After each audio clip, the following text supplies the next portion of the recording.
Salut, c'est Trado, je suis content de vous retrouver pour la mise à jour de l'analyse technique du CAC 40 avec une hausse assez peu convaincante, 0,5%. C'est un peu maigre pour un rebond, c'est même un peu maigre pour un rebond seulement technique, on verra ça un petit peu plus tard. Pour l'instant, on fait rapidement le tour des éléments que l'on a à notre disposition. On va faire les choses un petit peu dans le désordre parce que c'est pas trop ce qui m'intéresse maintenant. Ce qui m'intéresse maintenant, c'est surtout le moment où on peut espérer la fin du cauchemar pour les investisseurs. Et regardez, bon, pour les objectifs, je vous rappelle que l'objectif le plus évident, une fois que l'on a cassé ce canal, c'était de prendre de la distance parcourue à l'intérieur du canal, reporter cette distance en dessous. Et je vous rappelle que beaucoup de traders observeront un contact avec cette zone basse pour envisager un rebond technique. À noter que nous sommes également, et je l'ai déjà dit, dans une zone de support trimestriel, mais que cette zone de support trimestriel qu'on voit mieux par définition sur le trimestre est assez laxe, en ce sens que, et ça c'est très important à comprendre si vous débutez, étant donné que c'est une zone trimestrielle, c'est à la fin du trimestre que l'on verra si elle est tenue ou pas, et on peut l'enfoncer en cours de trimestre avant de finalement la préserver. Donc cette zone jaune là est une zone de support, mais elle peut être largement enfoncée avant de finalement se faire respecter. Il faut simplement retenir qu'on a du soutien sur cette zone. Finalement, ça sera en juin, donc dans un mois, il faudra voir où on en est à ce moment-là. On avait également, j'ai oublié de le mentionner, je vais le faire maintenant, on avait un gap qui a été ouvert ici. Vous voyez, c'est un gap, c'est une absence de cotation entre les plus bas de cette séance et le plus haut de cette séance. L'objectif, c'était de prendre la distance parcourue avant l'ouverture du gap. Si on prend l'impulsion à laquelle on a assisté, c'était ici, vous voyez. C'est compliqué. Dans ces genres de situations, c'est limite à ignorer puisque c'est tellement difficile à trouver. Est-ce qu'on prend ce sommet-là, ce sommet-là, ce sommet-là? Il n'y a pas véritablement de règles, mais on retient généralement la dernière impulsion. La dernière impulsion, c'est celle-là.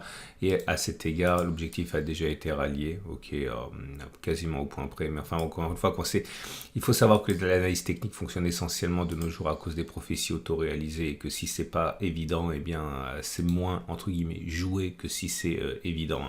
Donc en tout cas, ça ne nous sert plus à grand chose, puisque l'objectif aurait été déjà rallié. J'aimerais insister également sur les éléments de moyenne mobile. Les éléments techniques montrent que c'est baissier. Si vous ne vous en doutiez pas, la tendance immédiate est baissière en dessous de la M7 qui descend. La moyenne mobile à 20 jours est baissière en dessous de la tendance générale est baissière. La tendance de fond est baissière. Et la tendance de long terme est baissière, c'est en noir ici. Et ce qu'il faut retenir surtout au niveau des bandes de Bollinger, c'est qu'on inscrit un T3, c'est-à-dire une troisième clôture en dessous de la Bollinger inférieure. Regardez, 1, 2, 3, avec toujours la Bollinger inférieure qui joue un rôle de résistance une fois que l'on clôture en dessous. Bon, j'ai testé avec vous une stratégie, je ne vais pas revenir, regarder la vidéo précédente et la vidéo encore d'avant pour savoir comment on peut espérer tirer parti de cette situation en termes de trading. Non, moi ce qui m'intéresse aujourd'hui, c'est à quand la fin de la baisse techniquement parlant. Alors ça a été très difficile à tester. Ce que je vais vous proposer en ce sens, du coup, c'est relativement, j'ai envie de dire, à prendre avec des pincettes. J'ai regardé en utilisant les bougies Aiki Nashi si on pouvait espérer saisir les retournements. Donc voilà les bougies Aiki Nashi. Je vous rappelle que les bougies Aiki Nashi, c'est pas du tout tracé comme une bougie normale. Ça tient compte de la bougie précédente et ça tient compte des plus hauts, des plus bas, etc. C'est un calcul un petit peu savant, mais pas trop. Il y a un tutoriel sur la Trado Academy. Allez regarder comment ça fonctionne. De toute façon, vous n'avez pas besoin de savoir comment ça fonctionne pour l'utiliser. Vous prenez simplement l'outil Aiki Nashi. Vous allez dans prix. Ici, vous avez le choix entre prix, Aiki Nashi, etc. Vous choisissez Aiki Nashi. Et si vous n'avez pas Aiki Nashi, c'est que vous avez vraiment une très mauvaise plateforme. Vous avez un lien pour avoir la même plateforme que moi. C'est gratuit, c'est en dessous de la vidéo. Ça s'appelle PRT. Et regardez la belle séquence rouge. On sait que généralement, une bougie haussière est caractérisée par une bougie longue, verte, sans mèche basse, avec une mèche haute plutôt réduite. Une bougie baissière, c'est une bougie rouge, longue, avec une mèche haute absente et une mèche basse plutôt réduite. Alors là, vous voyez, ça, cette bougie-là, par exemple, est haussière parce qu'elle n'a pas de mèche basse, elle est plutôt longue, mais c'est pas parfait non plus, en ce sens que vous avez une mèche qui est plutôt longue. Mais enfin, c'était une bougie haussière. Ça serait davantage une bougie haussière parfaite, ok ? Pareil pour les bougies baissières. Ça serait une bougie baissière plutôt parfaite, hein, puisque vous avez c'est long, il n'y a pas de mèche haute et une mèche basse plutôt réduite. Donc ce que j'essaie de voir avec vous, c'est la question suivante. Si on considère la première bougie haussière, ok, est-ce qu'on peut gagner de l'argent en visant, en pariant sur un rebond au moins technique et en mettant un stop de protection dessous des récents plus bas? Je vais vous montrer des exemples tout de suite parce que sinon ça va faire trop de blabla pour les débutants, ils vont être perdus. Voilà un exemple qui a fonctionné. On verra les autres après. Alors, cette bougie, encore une fois, elle est haussière. Hein, elle n'est pas superbement haussière à cause de la longueur de la mèche haute, mais c'est plutôt haussier que baissier. Donc, j'ai regardé si on pouvait, une fois qu'on avait cette bougie-là, mettre un achat au moment où la bougie est complètement formée. Et on va parier sur le fait qu'on ne clôturera pas en dessous qu'on n'ira pas en dessous des précédents plus bas à moins 8,01 et on regarde si on a fait au moins plus 8,01. Oui, on a fait calque, etc. Donc ça, c'était bon. J'ai pris toutes les bougies qui sont apparues pour faciliter la tâche des débutants, tout en sachant que certaines sont vraiment à la limite du qualificatif de bougie haussière. Mais enfin, j'ai pris toutes les bougies qui n'avaient pas de mèche basse, qui étaient vertes, ok, tout en sachant qu'on peut améliorer ça encore une fois. Par exemple, cette bougie-là, vous voyez, c'est pas vraiment une bougie haussière comme on aimerait les voir, hein, puisque là aussi il y a une mèche qui est longue et la bougie est plutôt courte, mais voilà, par souci de backtest, je l'ai prise quand même. Et là, vous voyez, c'est un échec, puisqu'il fallait pas faire moins 3,25 et on a fait ici moins 3,71, donc on aurait été stoppé, donc c'est un échec. Comme ici, hein, c'est un échec. On va regarder ce que ça a donné. Donc un échec, un échec, un échec, un succès, 3 échecs consécutifs, un succès, un échec, un succès, encore 2 succès, encore un succès, encore un échec, succès, double échec, succès, succès, échec, succès, 5 succès, un échec, 2 succès, un succès encore, 2 échecs. C'est facile à backtester, donc je suis jusqu'à 50 succès, 50 occurrences. Et on arrive à la situation suivante. Hein. Sur les 50 occurrences que j'ai identifiées, on a 28 succès et 22 échecs. Autrement dit, 56% de succès, 44% d'échecs. Et encore une fois, je n'ai pas été extrêmement regardant au niveau des bougies telles que moi je les aurais prises en tant que, on va dire, puriste. Non pas que je le sois, mais si j'avais dû l'être. J'ai pris toutes les bougies qui étaient susceptibles de remplir la case, comme celle-là aussi. Vous voyez, c'est vraiment pas une super bougie haussière, c'est très très court, etc. Mais j'ai comptabilisé ça comme un échec. Ça, c'était... ah oui, pardon, j'ai oublié de le dire. Il faut que ça fasse suite, c'est très important, à une bougie rouge. C'est-à-dire que ça, je ne l'ai pas pris, parce que ce n'est pas la première bougie. Par contre, ça, je l'ai pris. Alors qu'elle n'était pas super, mais parce que ça fait suite justement à une séquence de bougies rouges. Ok, c'est très important. Là aussi, hein, j'ai pris toutes les bougies qui étaient comme je les ai déterminées, même si encore une fois, fallait beaucoup d'imagination pour y voir des bougies haussières, mais encore une fois, c'est par souci de partage de ma méthode et voilà, d'aide au test. Hein. Donc on arrive, je l'ai dit, à 56%. Alors est-ce que ça vaut la peine effectivement d'acheter dès qu'on aura notre première bougie verte en espérant qu'il s'agit d'un rebond technique? Bon, légèrement on va dire oui. C'est plutôt l'idée que tant que ce n'est pas arrivé, c'est pas la peine d'y croire statistiquement. Donc surveillez la bougie que l'on aura donc quand elle sera verte. Hein. J'ai essayé de peaufiner ça. Et j'ai regardé ce qui se passe si on a une bougie comme je l'ai mentionné, mais j'ai exigé dans mon test qu'il y ait au moins une impulsion baissière préalable de 7%, ok, comme ici. Donc c'est le sens des flèches cette fois, la flèche haute ou la flèche basse en rouge ou vert. Et là vous voyez effectivement je prends une impulsion baissière, la dernière impulsion baissière qu'il y a eu.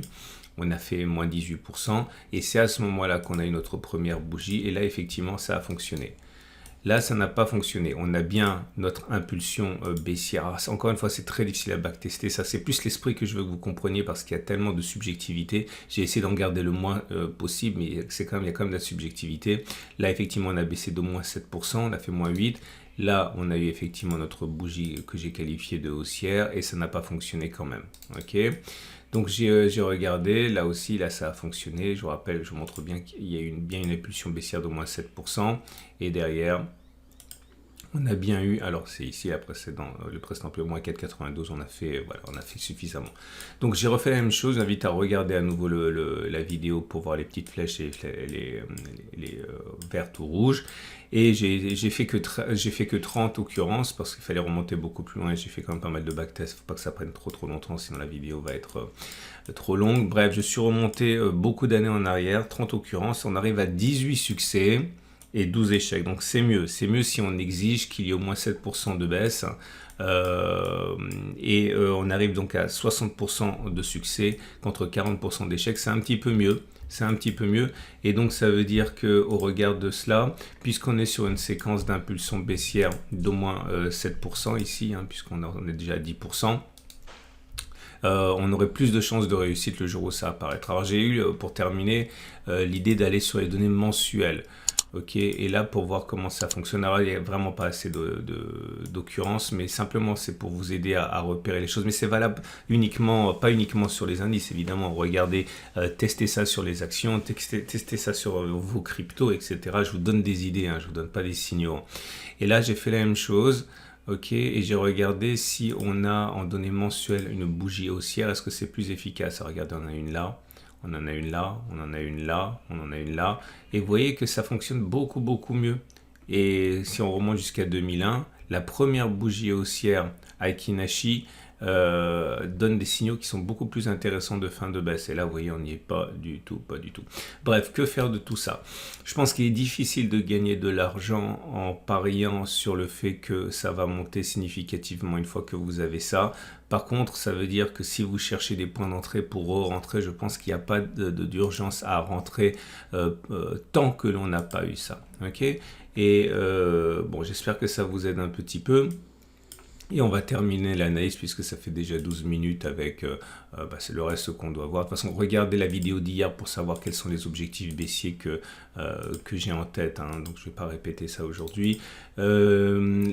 L'Ishimoku est baissier puisque vous pouvez le voir. On est dans un régime de nuage baissier, les cours sont en dessous du nuage, la lagging span à les coups des franches, on est en dessous du nuage, donc voilà, aller chercher ça, ça me semble quand même assez plausible. Et on va s'arrêter là, de toute manière. Ah oui, les trades, toujours les trades. Donc si vous êtes haussier, j'ai rentré mon troisième risque ici, mon troisième tiers de risque. Non, mais je l'ai déjà dit ça en fait. Donc mon stop de protection, il est en dessous de ça, mais je veux une clôture confirmée. C'est-à-dire que si on clôture en dessous de ça, ça sera pas bon. Je veux une deuxième bougie de clôture en dessous de ça. Tout de même, en termes de ratio gain-risque, je peux me le permettre puisque j'ai rentré un tiers d'ici de risque, un tiers de risque là, un tiers de risque là pour aller retourner tout en haut. Je peux me permettre d'attendre un petit peu. Je fais un ratio gain-risque qui est bien supérieur à 1 sur l'ensemble des trois positions. Ce n'est pas de la moyennisation à la baisse, ce n'est pas de la moyenne à la baisse, c'est du lissage. J'ai pas renforcé ma position et mon risque initial. Mon risque initial était prévu dès le début, c'est 1% de mon capital de trading par perte. Ok, donc si j'ai un capital de 100, je risque pas plus que 1 sur ce trade, même s'il a l'air long. Et de toute façon, je ne vous donne pas une façon de gagner de l'argent, ici je vous donne une façon de trader, ok, que vous pouvez ensuite appliquer à ce que vous voulez. Là je risque 0,33, là je risque 0,33 et là je risque 0,33, donc ça fait un risque 1 de toute manière. Faites attention à cette nuance. Voilà, c'en est terminé. Ah oui, si vous voulez spéculer à la baisse, je ne peux pas vous encourager à spéculer à la baisse parce qu'il y a trop de support ici et c'est dangereux et je ne veux pas faire partie de ceux qui vous incitent à spéculer à la baisse encore une fois, alors que c'est ce qui est sans doute de plus dangereux. Donc la dernière fois que je vous ai encouragé à spéculer à la baisse, c'était ici sur la résistance hebdomadaire. Maintenant c'est compliqué. Ok, là c'était pas compliqué, là c'était facile, là maintenant c'est compliqué, c'est difficile. Voilà, je vous souhaite une excellente journée. J'invite à regarder à la fin de cette vidéo la vidéo sur l'or, parce que s'il y a quelque chose qui surperforme les marchés depuis 2022, c'est bien l'or et l'argent, même si actuellement c'est un peu difficile pour tout, y compris le cash avec l'inflation qui grignote tout. Et je vous rappelle que moi j'ai un produit que j'adore qui s'appelle Vera Cash, que j'achète de l'or, j'achète de l'argent, et au lieu de le mettre dans un trou, eh bien ça va sur un compte, et il y a une carte Mastercard qui est liée à ça. Donc lorsque l'or et l'argent montent, moi mon pouvoir d'achat il augmente directement et ça finit pas dans un trou, dans un coffre, etc. C'est un produit intéressant, regardez-le. Le lien est en dessous de la vidéo sur YouTube. Voilà. Bonne journée et à tout de suite pour l'analyse technique de l'or et à demain pour la mise à jour.